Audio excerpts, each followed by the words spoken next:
Operation നുംഖൂറിന്റെ ഭാഗമായി നടൻ ദുൽഖർ സൽമാന്റെ 2 വാഹനങ്ങൾ കൂടി പിടിച്ചെടുക്കും. കേസിൽ കേന്ദ്ര ഏജൻസികളും വിവരശേഖരണം തുടങ്ങി. കോയമ്പത്തൂർ കേന്ദ്രീകരിച്ചുള്ള സംഘത്തെക്കുറിച്ച് കസ്റ്റംസ് ഉദ്യോഗസ്ഥർ ചോദിച്ചുവെന്ന് നടൻ അമിത് ചക്കാലക്കൽ പറഞ്ഞു. 200ഓളം വാഹനങ്ങൾ ഭൂട്ടാനിൽ നിന്നും ഇറക്കുമതി തീരുവ നൽകാതെ കേരളത്തിൽ എത്തിച്ചിട്ടുണ്ടെന്നാണ് കസ്റ്റംസിന്റെ കണ്ടെത്തൽ. 36 വാഹനങ്ങൾ മാത്രമാണ് നിലവിൽ കസ്റ്റംസിന് കണ്ടെത്താനായിട്ടുള്ളത്. മറ്റു വാഹനങ്ങൾക്കായുള്ള പരിശോധന തുടരും. ദുൽഖർ സൽമാൻ ഇത്തരത്തിൽ 4 വാഹനങ്ങൾ വാങ്ങിച്ചിട്ടുണ്ടെന്ന് കസ്റ്റംസ് കണ്ടെത്തിയിട്ടുണ്ട്. 2 വാഹനങ്ങൾ മാത്രമാണ് നിലവിൽ കണ്ടെത്താനായിട്ടുള്ളത്. മറ്റു വാഹനങ്ങൾ കൂടി ഹാജരാക്കാൻ ദുൽഖറിന് നോട്ടീസ് നൽകും. ദുൽഖറിന്റെ പിടിച്ചെടുത്ത വാഹനത്തിന്റെ രജിസ്ട്രേഷനിലും കസ്റ്റംസിന് സംശയമുണ്ട്. വാഹനം മറ്റൊരാളുടെ പേരിലാണ് രജിസ്റ്റർ ചെയ്തിരിക്കുന്നത്. 28 വർഷം പഴക്കമുള്ള വാഹനത്തിന് 2038 വരെ ഫിറ്റ്നസും കാണിക്കുന്നുണ്ട്. മോട്ടോർ വാഹന വകുപ്പിന്റെ പരിവാഹൻ സൈറ്റിലടക്കം ക്രമക്കേട് നടത്തിയെന്നാണ് സംശയം. തന്റെ ഒരു വാഹനം മാത്രമാണ് പിടിച്ചെടുത്തതെന്നും അറ്റകുറ്റപ്പണികൾക്കായി എത്തിച്ചുവെന്നും നടൻ അമിത് ചക്കാലക്കൽ പ്രതികരിച്ചു. വർക്ക്ഷോപ്പിൽ കിടന്ന പല ആൾക്കാരുടെ വണ്ടികളാണത്. അതായത് ഓണേഴ്സ് ഇൻഫോം ചെയ്തിട്ടുണ്ട്. അതായത് ഓണേഴ്സ് അതിന്റെ ഒറിജിനൽസും അവർക്കുള്ള ഡോക്യുമെന്റ്സും വന്ന് സബ്മിറ്റ് ചെയ്യാന്നുള്ളതാണ്. ഞാൻ വണ്ടികൾ പണിയുന്ന വർക്ക്ഷോപ്പ് ഉണ്ട്, ഗാരേജ്, അവിടെ എന്റെ കെയർ ഓഫിൽ വന്ന വണ്ടികളാണ്. അതേസമയം കേസിൽ കേന്ദ്ര അന്വേഷണ ഏജൻസികളായ NIAയും EDയും വിവരശേഖരണം ആരംഭിച്ചിട്ടുണ്ട്. അതേസമയം അടിസ്ഥാനരഹിതമായ കാര്യങ്ങൾ ഉന്നയിച്ച് കസ്റ്റംസ് കമ്മീഷൻ നടത്തിയ വാർത്താസമ്മേളനത്തിൽ ഉന്നത ഉദ്യോഗസ്ഥർക്ക് അമർഷമുണ്ട്. കേസുമായി ബന്ധപ്പെട്ട വിവരങ്ങൾ മാധ്യമങ്ങൾക്ക് നൽകേണ്ടെന്ന് കസ്റ്റംസ് ഉദ്യോഗസ്ഥർക്ക് നിർദ്ദേശവും നൽകി. മീഡിയ 1 കൊച്ചി.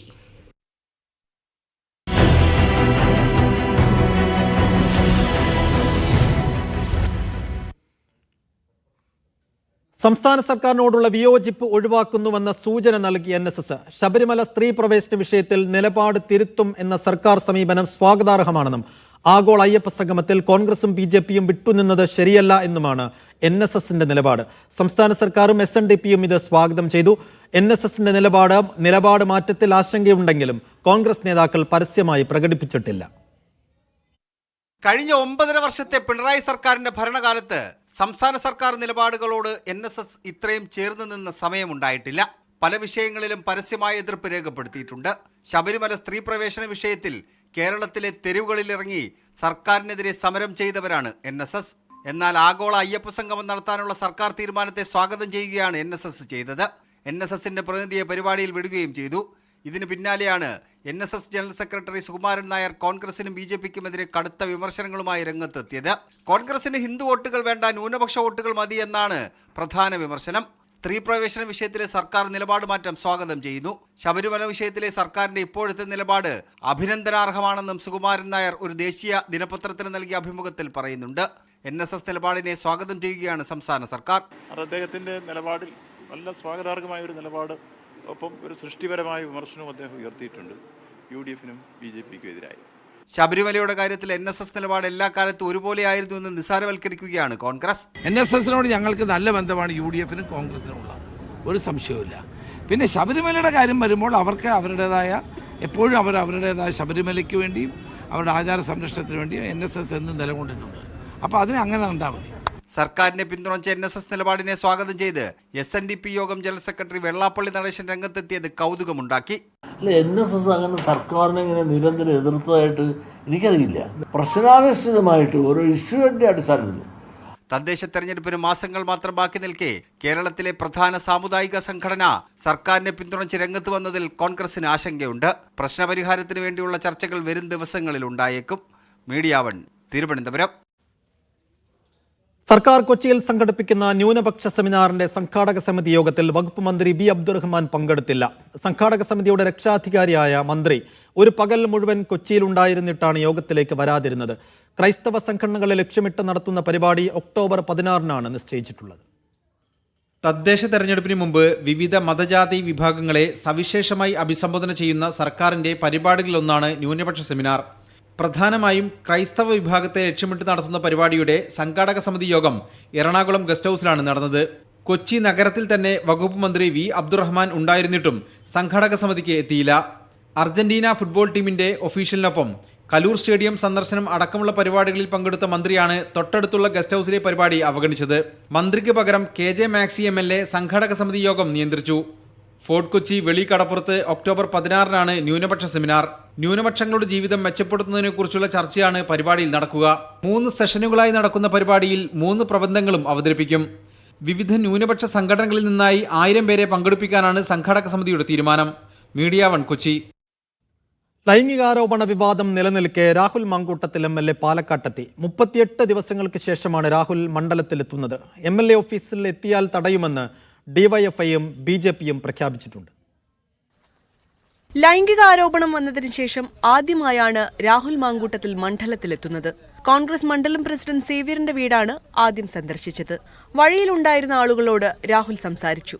വിവാദങ്ങളെക്കുറിച്ച് മാധ്യമങ്ങളോട് പിന്നീട് വിശദീകരിക്കാമെന്നായിരുന്നു രാഹുലിന്റെ പ്രതികരണം. ജനാധിപത്യപരമായ എല്ലാ പ്രതിഷേധങ്ങളെയും സ്വാഗതം ചെയ്തു. KPCC സെക്രട്ടറിയായിരുന്ന PJ പൗലോസിന്റെ മൃതദേഹം സൂക്ഷിച്ച വട്ടമ്പലത്തെ ആശുപത്രിയിലും രാഹുലെത്തി. രാഹുൽ MLA ഓഫീസിലെത്തിയാൽ തടയുമെന്ന് DYFIയും BJPയും പ്രഖ്യാപിച്ചിട്ടുണ്ട്. Media one Palakkad. പാലക്കാട്ട് രാഹുൽ മാങ്കൂട്ടത്തിന്റെ ഓഫീസിന് മുന്നിൽ BJP പ്രതിഷേധിക്കുന്നു. റോഡ് ഉപരോധിച്ചാണ് പ്രതിഷേധം. സ്ഥലത്ത് കനത്ത പോലീസ് സുരക്ഷ.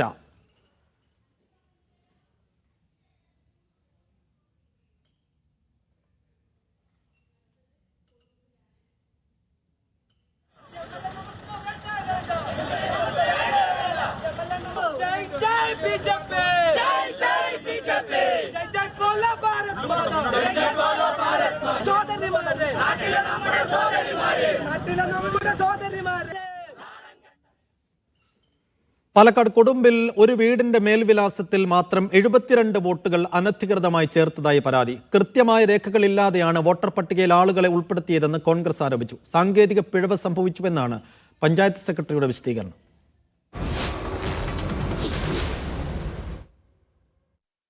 കൊടുമ്പിലെ 7/7 എന്ന നമ്പറിലുള്ള വീട് ഇതാണ്. നിലവിൽ ഈ വീട് പൊളിച്ചുകൊണ്ടിരിക്കുകയാണ്. ഈ വീട്ടിൽ താമസിച്ചിരുന്ന 4 പേരെ കൂടാതെ മറ്റ് 72 പേർ കൂടി ഈ വീട്ടു നമ്പറിലാണ് വോട്ടർ പട്ടികയിൽ കയറിപ്പറ്റിയത്. ഈ വീട്ടുകാർ അറിഞ്ഞുകൊണ്ടല്ല ഇത്രയധികം ആളുകളെ ഈ വിലാസത്തിൽ ചേർത്തത്. പഞ്ചായത്തിന് പുറത്തുള്ളവർ വരെ ഈ വീട്ടിന്റെ ലിസ്റ്റിൽ ഉൾപ്പെട്ടിട്ടുണ്ടെന്നും മതിയായ രേഖകളില്ലാതെയാണ് വോട്ടർമാരെ ചേർത്തതെന്നും കോൺഗ്രസ് ആരോപിച്ചു. ഈ വീട്ടിൽ ആൾതാമസമില്ലാത്ത വീട്ടിലാണ് ഈ 72 വോട്ട് ചേർത്തിരിക്കുന്നത്. അതിൻ്റെ രേഖകൾ പരിശോധിക്കാൻ വേണ്ടി ഞങ്ങൾ പഞ്ചായത്തുമായി സമീപിച്ചപ്പോൾ ആ 6 വോട്ടേഴ്സിൻ്റെ രേഖകൾ മാത്രമേ അവിടെ ഞങ്ങൾക്ക് പരിശോധനയ്ക്ക് ലഭിച്ചിട്ടുള്ളൂ. ബാക്കിയുള്ളവരുടെ ആരുടെയും പ്രോപ്പറായിട്ടുള്ള ഒരു രേഖയും ഇല്ലാതെയാണ് അവർ ചേർത്തിരിക്കുന്നത്. വാർഡ് വിഭജനത്തിലും പ്രശ്നങ്ങൾ സംഭവിച്ചതായി പറയുന്നു. പല വാർഡുകളിൽ നിന്നും ഇപ്പോൾ 1-ാം വാർഡിൽ നിന്ന് 100 വോട്ട് 2-ാം വാർഡ് നിലനിർത്തിയും 2-ാം വാർഡിൽ നിന്ന് വോട്ടുകൾ മുഴുവൻ 3-ാം വാർഡിലോട്ടും 3-ാം വാർഡിൽ നിന്ന് 4-ാം വാർഡിലോട്ടും ഷിഫ്റ്റിംഗ് ഒരുപാട് നടന്നിട്ടുണ്ട്. ജില്ലാ കളക്ടർ ഉൾപ്പെടെയുള്ളവർക്ക് കോൺഗ്രസ് പരാതി നൽകി. ഇടതുപക്ഷമാണ് കൊടുമ്പ് ഗ്രാമപഞ്ചായത്ത് ഭരിക്കുന്നത്. സാങ്കേതിക പ്രശ്നമാണ് സംഭവിച്ചതെന്നും വെബ്സൈറ്റിൽ തിരുത്തിയിട്ടുണ്ടെന്നും പഞ്ചായത്ത് സെക്രട്ടറി അറിയിച്ചു. Media one Palakkad. സംസ്ഥാനത്ത് ആശങ്കയായി എലിപ്പനി. 3 ആഴ്ചക്കിടെ 27 പേർ എലിപ്പനി ബാധിച്ചു മരിച്ചു. 500-ലധികം പേർക്കാണ് ഈ മാസം മാത്രം എലിപ്പനി സ്ഥിരീകരിച്ചത്. ജനുവരി 1 മുതൽ സെപ്റ്റംബർ 22 വരെ സംസ്ഥാനത്ത് എലിപ്പനി സ്ഥിരീകരിച്ച് ചികിത്സ തേടിയവരുടെ എണ്ണം 2413 പേർ. 1612 പേർ ചികിത്സ തേടിയത് എലിപ്പനി മൂലമാണെന്ന് സംശയിക്കുന്നു. ഇതിനുമപ്പുറം ആശങ്കപ്പെടുത്തുന്നതാണ് മരണക്കണക്ക്. 9 മാസത്തിനിടെ എലിപ്പനി ബാധിച്ച് ജീവൻ നഷ്ടപ്പെട്ടത് 153 പേർക്ക്. 121 പേരുടെ മരണം എലിപ്പനിയാണെന്ന് സംശയിക്കുന്നു. ഈ മാസം 287 പേർക്ക് രോഗം സ്ഥിരീകരിച്ചപ്പോൾ 27 പേരുടെ ജീവൻ നഷ്ടമായി. 232 പേരുടെ രോഗബാധ എലിപ്പനിയാണെന്ന സംശയമുണ്ട്. 25 മരണവും സംശയത്തിന്റെ പട്ടികയിൽപ്പെടുത്തി. മരിക്കുന്നവരിൽ അധികവും 50-നും 60-നും ഇടയിൽ പ്രായമുള്ളവരാണ്. ഈ മാസവും ഈ വർഷവും ഇതുവരെ പകർച്ചവ്യാധി മൂലം ഏറ്റവും അധികം ആളുകളുടെ ജീവൻ അപഹരിച്ചത് എലിപ്പനിയാണ്. വെള്ളക്കെട്ടിൽ ഇറങ്ങിയവർക്കാണ് അധികവും രോഗബാധ. മലിനമായ മണ്ണിൽ ജോലി ചെയ്യുന്നവർക്കും രോഗം ബാധിക്കുന്നുണ്ട്. ജാഗ്രത വേണമെന്ന് ആരോഗ്യവകുപ്പ് നേരത്തെ മുന്നറിയിപ്പ് നൽകിയിരുന്നു.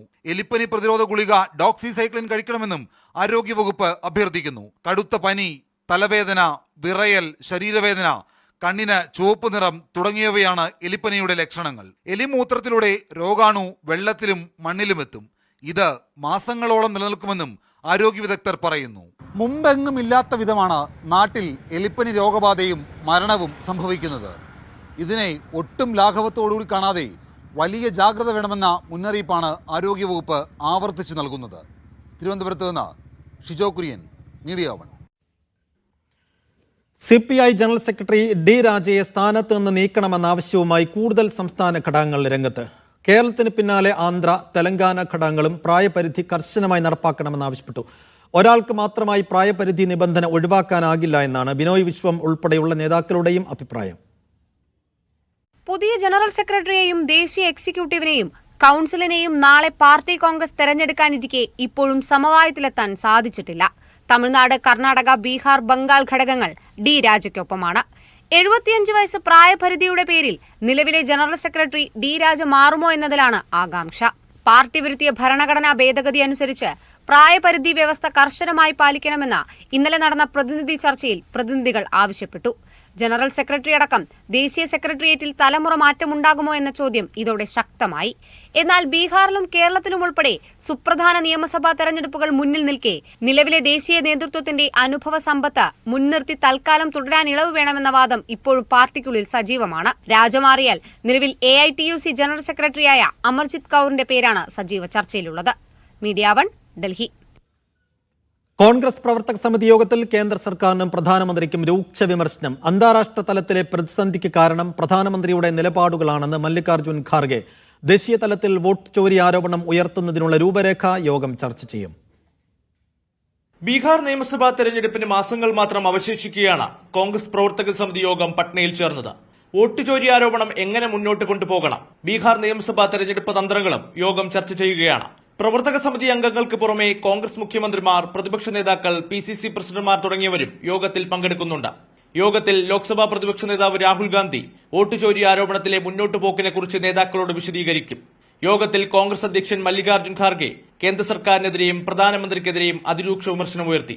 രാജ്യാന്തര തലത്തിലെ പ്രശ്നങ്ങൾക്ക് കാരണം പ്രധാനമന്ത്രിയുടെ പരാജയമെന്ന് ഖാർഗെ ആരോപിച്ചു. ബീഹാർ നിയമസഭാ തെരഞ്ഞെടുപ്പ് മോദി സർക്കാരിന്റെ അഴിമതി ഭരണത്തിന്റെ അവസാനം കുറിക്കുമെന്നും ഖാർഗെ യോഗത്തിൽ ചൂണ്ടിക്കാട്ടി. മീഡിയ 1 ഡൽഹി.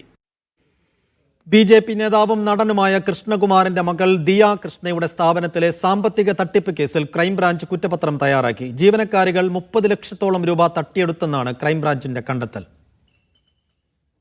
ദിയ കൃഷ്ണയുടെ സ്ഥാപനത്തിൽ നിന്ന് 68 ലക്ഷം രൂപ തട്ടിയെടുത്തെന്ന പരാതിയിലാണ് ക്രൈംബ്രാഞ്ചിന്റെ കുറ്റപത്രം. സ്ഥാപനത്തിലെ ജീവനക്കാരികളായ ദിവ്യ, രാധാകുമാരി, വിനീതയുടെ ഭർത്താവ് ആദർശ് എന്നിവർ ചേർന്നാണ് തട്ടിപ്പ് നടത്തിയത്. ആഭരണക്കടയിലെ QR കോഡ് മാറ്റിവെച്ച് ഇവർ 30 ലക്ഷത്തോളം രൂപയാണ് സ്വന്തം അക്കൗണ്ടുകളിലേക്ക് മാറ്റിയത്. പിന്നീട് ജീവനക്കാർ ഇത് പങ്കിട്ടെടുത്തു. തട്ടിയെടുത്ത പണം ഉപയോഗിച്ച് ആഭരണങ്ങളും വാഹനവും വാങ്ങുന്നതിനൊക്കെയാണ് പ്രതികൾ ചെലവഴിച്ചത്. ജീവനക്കാരുടെ പങ്ക് തെളിയിക്കുന്ന ബാങ്ക് അക്കൗണ്ട് വിവരങ്ങൾ അന്വേഷണ സംഘം ശേഖരിച്ചിരുന്നു. ഇതുൾപ്പെടെ പരിശോധിച്ച ശേഷമാണ് ക്രൈംബ്രാഞ്ച് കുറ്റപത്രം തയ്യാറാക്കിയത്. ഈ മാസം അവസാനത്തോടെ DYSP ഷാജിയുടെ നേതൃത്വത്തിലുള്ള സംഘം കുറ്റപത്രം കോടതിയിൽ സമർപ്പിക്കും. ക്രൈംബ്രാഞ്ചിന്റെ കണ്ടെത്തലോടെ ആരാണ് തെറ്റ് ചെയ്തതെന്ന് വ്യക്തമായതായി G. കൃഷ്ണകുമാർ മീഡിയ 1 പറഞ്ഞു. പോലീസിന്റെ റിപ്പോർട്ടിൽ 66 അതായത് നമ്മൾ പറഞ്ഞതുമായിട്ട് 3 ലക്ഷം രൂപയുടെ വ്യത്യാസം ഉണ്ടായിരുന്നു. ഇതെങ്ങനെയാണ് ഈ 30 എത്തിയിരിക്കുന്നത്? സ്വാഭാവികമായിട്ടും ഇവർക്ക് അവരുടെ രീതി ഉണ്ടായിരിക്കാം. അതുകൊണ്ട് ഞാൻ പറഞ്ഞു, നമുക്ക് ആരുടെ തെറ്റുകുറ്റങ്ങൾ ഇപ്പൊ പറയാൻ പറ്റില്ല. നമുക്കും ഇത് കിട്ടിയതിന് ശേഷം നമുക്ക് പഠിക്കണം എങ്ങനെയാണ് ഇവർ 30 എത്തിയത്. സാമ്പത്തിക തട്ടിപ്പ് പരാതി വന്നതിന് പിന്നാലെ കൃഷ്ണകുമാറും ദിയയും ഉൾപ്പെടെ തങ്ങളെ തട്ടിക്കൊണ്ടുപോയി പണം കവർന്നെന്ന് ജീവനക്കാർ ആരോപിച്ചിരുന്നു. ഈ പരാതിയിൽ പോലീസ് കേസെടുക്കുകയും ചെയ്തു. എന്നാൽ പിന്നീട് പുറത്തുവന്ന തെളിവുകൾ ജീവനക്കാർക്ക് എതിരായിരുന്നു. മീഡിയ 1 തിരുവനന്തപുരം. സർക്കാർ ഗവർണർ പോര് തുടരുന്നതിനിടെ ഗവർണറുടെ അധികാര പരിധികൾ ഉൾപ്പെടുത്തിയ പാഠപുസ്തകം വിദ്യാഭ്യാസ വകുപ്പ് പുറത്തിറക്കി. 10ാം ക്ലാസ് സാമൂഹിക ശാസ്ത്ര പാഠപുസ്തകത്തിലാണ് ഗവർണറുടെ അധികാര പരിധികളെക്കുറിച്ച് പറയുന്നത്. ഗവർണർ സംസ്ഥാനത്തിന്റെ നാമമാത്ര തലവനാണെന്നും യഥാർത്ഥ അധികാരം മുഖ്യമന്ത്രി തലവനായ മന്ത്രിസഭയ്ക്കാണെന്നും പാഠപുസ്തകത്തിൽ പറയുന്നു. ഈ അധ്യയന വർഷത്തിലെ 10ാം ക്ലാസ് പാഠപുസ്തകത്തിൽ ഗവർണറുടെ അധികാരപരിധികൾ ഉൾപ്പെടുത്തുമെന്ന് വിദ്യാഭ്യാസ മന്ത്രി വി ശിവൻകുട്ടി നേരത്തെ വ്യക്തമാക്കിയിരുന്നു. പിന്നാലെ SCERT വേണ്ട മാറ്റങ്ങൾ വരുത്തി പാഠപുസ്തകം പുറത്തിറക്കി. സാമൂഹ്യശാസ്ത്രം 2ാം ഭാഗത്തിൽ ജനാധിപത്യം ഒരു ഇന്ത്യൻ അനുഭവം എന്ന പാഠഭാഗത്തിലാണ് ഗവർണറുടെ അധികാരപരിധികൾ വിശദമായി വിവരിക്കുന്നത്. ഗവർണറുടെ ഭരണഘടനാപരമായ അധികാരങ്ങളും അവകാശങ്ങളും പഠിപ്പിക്കുമെന്ന് പ്രഖ്യാപിച്ചിരുന്നു. ഈ ഭാഗങ്ങൾ ഉൾക്കൊള്ളിച്ച പാഠപുസ്തകങ്ങൾ അച്ചടി പൂർത്തിയാക്കി സ്കൂളുകളിൽ എത്തിക്കഴിയും. ഭരണഘടന ഉയർത്തിപ്പിടിക്കുന്ന നമ്മൾ ഓരോരുത്തരും വായിക്കേണ്ട പാഠഭാഗം കൂടിയാണിത്. ഗവർണർ സംസ്ഥാനത്തിന്റെ നാമമാത്ര തലവനാണ്. യഥാർത്ഥ കാര്യനിർവഹണ അധികാരം മുഖ്യമന്ത്രി തലവനായ മന്ത്രിസഭയ്ക്കാണ്. ഗവർണർ അധികാരങ്ങൾ നിർവഹിക്കേണ്ടത് മന്ത്രിസഭയുടെ ഉപദേശപ്രകാരമാണ്. ഗവർണർ എന്നത് തെരഞ്ഞെടുക്കപ്പെട്ട ഒരു ഔദ്യോഗിക സ്ഥാനമല്ല. 1983 കേന്ദ്ര സർക്കാർ നിയോഗിച്ച സർക്കാരിയ കമ്മീഷൻ സജീവ രാഷ്ട്രീയക്കാരെ ഗവർണർമാരായി നിയമിക്കരുതെന്ന് ശുപാർശ ചെയ്തിട്ടുണ്ട്. എന്നാൽ കമ്മീഷൻ റിപ്പോർട്ട് പൂർണ്ണമായും നടപ്പാക്കിയിട്ടില്ല. കേന്ദ്ര സർക്കാരുകൾ ഗവർണർമാർ മുഖേന സംസ്ഥാനങ്ങളുടെ ഭരണഘടനാവകാശങ്ങളിൽ ഇടപെടുന്നു. കേന്ദ്രാവിഷ്കൃത പദ്ധതികളിലും വിഭവങ്ങളുടെ വിതരണത്തിലും രാഷ്ട്രീയം കലരുന്നു. ഗവർണറുടെ നിയമനിർമ്മാണ, കാര്യനിർവഹണ, നീതിന്യായ, വിവേചനാധികാരങ്ങളും പാഠഭാഗത്തിലെ 4 പേജുകളിൽ വിശദമായി പറയുന്നു. അച്ചടി പൂർത്തിയാക്കി സ്കൂളുകളിലെത്തിയ പാഠപുസ്തകം വരും ദിവസങ്ങളിൽ വിദ്യാർത്ഥികൾക്ക് വിതരണം ചെയ്യും. മീഡിയ 1 തിരുവനന്തപുരം. PM ശ്രീ പദ്ധതി കേരളത്തിന് ആവശ്യമില്ലെന്ന് വിദ്യാഭ്യാസ മന്ത്രി വി ശിവൻകുട്ടി. ഇക്കാര്യം കേന്ദ്ര വിദ്യാഭ്യാസ മന്ത്രി അറിയിക്കും. സംസ്ഥാനത്തിന് കിട്ടാനുള്ള തുക ലഭ്യമാക്കണമെന്നാവശ്യപ്പെടും. വിദ്യാഭ്യാസ വകുപ്പിനുള്ള ഫണ്ട് കേന്ദ്ര സർക്കാർ വൈകിപ്പിക്കുകയാണെന്നും മന്ത്രി പറഞ്ഞു. കുത്തനെ ഉയർന്നതിന് പിന്നാലെ സ്വർണ്ണവിലയിൽ നേരിയ കുറവ്. പവന് 240 രൂപ കുറഞ്ഞ് 1 പവൻ സ്വർണ്ണത്തിന് 84,600 രൂപയായി. 1 ഗ്രാം സ്വർണ്ണത്തിന് 10,575 രൂപയാണ് ഇന്നത്തെ വില. ഇന്നലെ ഒറ്റയടിക്ക് പവന് 1920 രൂപയുടെ വർധനവുണ്ടായിരുന്നു. ഈ മാസം ഇതുവരെ പവന് 7,000 രൂപയുടെ വർധനമാണ് ഉണ്ടായത്. രാജ്യാന്തര വിപണിയിലെ വർധനയാണ് ആഭ്യന്തര വിപണിയിലും പ്രതിഫലിക്കുന്നത്. തിരുവനന്തപുരത്ത് വൻ സ്വർണ്ണ കവർച്ച. റിട്ടയേർഡ് ഫയർഫോഴ്സ് ഉദ്യോഗസ്ഥൻ ഗിൽബർട്ടിന്റെ വീട്ടിൽ നിന്ന് 80 പവനിലധികം സ്വർണം കവർന്നു. വീട്ടിൽ ആരുമില്ലാതിരുന്ന സമയത്തായിരുന്നു മോഷണം. തിരുവനന്തപുരം വെണ്ണിയൂരിലാണ് വൻ സ്വർണ്ണ കവർച്ച. ഇന്നലെ രാത്രി 10 മണിക്ക് ശേഷമാണ് മോഷണം നടന്നത്. റിട്ടയേർഡ് ഫയർഫോഴ്സ് ഉദ്യോഗസ്ഥനായ ഗിൽബർട്ടിന്റെ സഹോദരിയുടെ മകൻ മരിച്ചിരുന്നു. ഇതിനുശേഷം എല്ലാ ദിവസവും ഗിൽബർട്ടും കുടുംബവും രാത്രിയാകുമ്പോൾ തൊട്ടടുത്തുള്ള സഹോദരിയുടെ വീട്ടിലേക്ക് പോകും. ഇന്നലെയും പതിവ് പോലെ പോയി. പിന്നാലെയാണ് മോഷണം നടന്നത്. മോഷ്ടാക്കൾ വീടിന്റെ മുന്നിലെ വാതിൽ കുത്തിപ്പൊളിച്ചു. അകത്തു കയറി മുറികൾ ഓരോന്നും തുറന്നു. താഴത്തെ നിലയിലെ മുറിയിൽ സൂക്ഷിച്ചിരുന്ന ഗിൽബർട്ടിന്റെ ഭാര്യയുടെ 16 പവൻ സ്വർണവും 1 ലക്ഷം രൂപയും കവർന്നു. മുകളിലത്തെ നിലയിൽ മരുമകളുടെ സ്വർണം സൂക്ഷിച്ചിരുന്നതും സംഘം എടുത്തു. ഗിൽബർട്ടിന്റെ മകളുടെ സ്വർണം നഷ്ടമായില്ല. ഇന്നേ ദിവസം രാവിലെ 5 മണിക്ക് വന്നപ്പോഴാണ് കതവ് തുറന്നു കിടക്കുകയാണ്. 2 കതവ് തുറന്നു കിടക്കുന്നു. ഗേറ്റ് അവർ പൂട്ടിയിട്ട് പോയി അതുപോലെ കിടക്കുന്നു. പ്രധാനപ്പെട്ട റൂമുകളെല്ലാം തുറന്ന് അതിനകത്തെല്ലാം വലിച്ചു പൊളിച്ചിട്ടുണ്ട്. തുടർന്ന് പോലീസിനെ വിവരം അറിയിച്ചു. ഗിൽബർട്ടിന്റെ വീട്ടിൽ CCTV ഉണ്ടായിരുന്നില്ല. സമീപ പ്രദേശങ്ങളിലെ CCTV ദൃശ്യങ്ങൾ വിഴിഞ്ഞം പോലീസ് പരിശോധിക്കുന്നുണ്ട്. ഗിൽബർട്ടും കുടുംബവും വീട്ടിൽ നിന്ന് പതിവായി മാറി നിൽക്കുന്ന വിവരം അറിയാവുന്നയാളാണ് മോഷണം നടത്തിയെന്നാണ് സംശയിക്കുന്നത്. മീഡിയ 1 തിരുവനന്തപുരം. ആലുവ സ്വദേശിയായ നടിയുടെ പീഡന പരാതി വ്യാജമെന്ന് പോലീസ് റിപ്പോർട്ട്. ലോയേഴ്സ് കോൺഗ്രസ് മുൻ നേതാവ് VS ചന്ദ്രശേഖരനെതിരെ നൽകിയ പരാതിയാണ് വ്യാജമെന്ന് കണ്ടെത്തിയത്. പരാതിക്ക് കാരണം മുൻ വൈരാഗ്യമെന്നും പ്രത്യേക അന്വേഷണ സംഘം കോടതിയിൽ നൽകിയ റഫർ റിപ്പോർട്ടിൽ പറയുന്നു. തൃശൂർ അതിരപ്പള്ളിയിൽ ഗതാഗതം തടസ്സപ്പെടുത്തി ഒറ്റയാൻ കബാലി. അമ്പലപ്പാറ വാൽവ് ഹൗസിന് സമീപം കബാലി റോഡിലേക്ക് മരം മറിച്ചിട്ടു. അതിരപ്പള്ളി ആനമല റോഡിൽ ഗതാഗതം തടസ്സപ്പെട്ടു.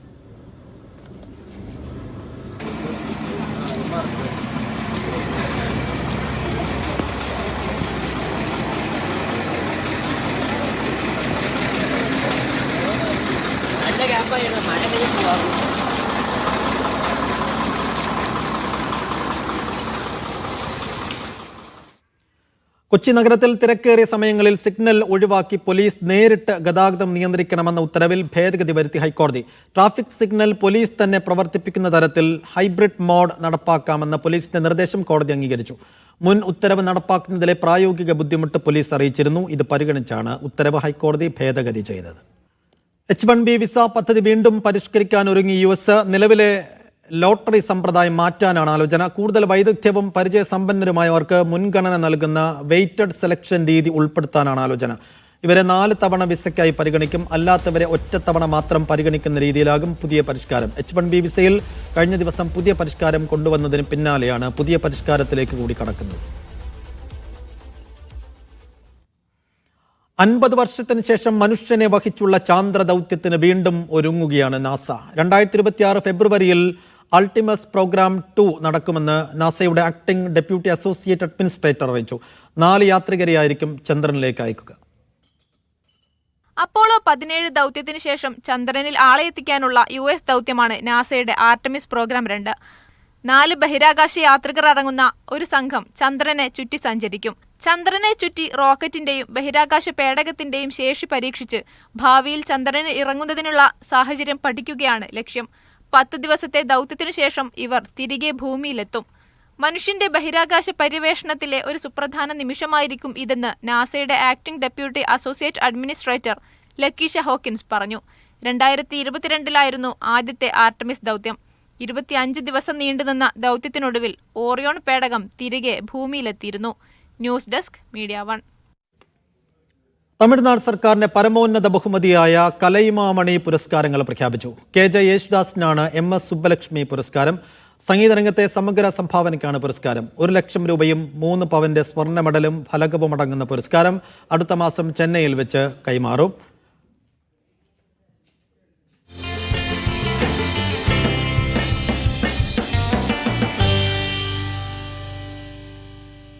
ഏഷ്യ കപ്പ് സൂപ്പർ 4-ൽ ഇന്ത്യ ഇന്ന് ബംഗ്ലാദേശിനെ നേരിടും. ടൂർണമെന്റിലെ എല്ലാ മത്സരങ്ങളും ജയിച്ചാണ് ഇന്ത്യ എത്തുന്നത്. ദുബായ് ഇന്റർനാഷണൽ സ്റ്റേഡിയത്തിൽ വൈകിട്ട് 8 മണിക്കാണ് മത്സരം. ലാലിഗയിൽ റയൽ മാഡ്രിഡിന് തകർപ്പൻ ജയം. ലവാന്റെ 1-4 ഗോളുകൾക്കാണ് തോൽപ്പിച്ചത്. റയലിനായി കിലിയൻ എംബാപ്പെ ഇരട്ട ഗോൾ നേടി. ലീഗിൽ കളിച്ച 6 മത്സരങ്ങളിൽ 7 ഗോളുകളാണ് എംബാപ്പയുടെ പേരിലുള്ളത്. മറ്റൊരു മത്സരത്തിൽ സെവിയയെ വിയാറയൽ 1-2 ഗോളുകൾക്ക് തോൽപ്പിച്ചു. അത്ലറ്റിക് ക്ലബ്ബ് ജിറോണ പോരാട്ടവും വലൻസിയ എസ്പാനിയോൾ മത്സരവും സമനിലയിൽ കലാശിച്ചു. ഇന്ന് നടക്കുന്ന മത്സരത്തിൽ അത്ലറ്റിക്കോ മാഡ്രിഡ് റയോ വയക്കാനോയെയും റിയൽ സോസിദാദ് മയോർക്കയെയും നേരിടും. ഗെറ്റാഫെയും അലാവസും നേർക്കുനേർത്ത്.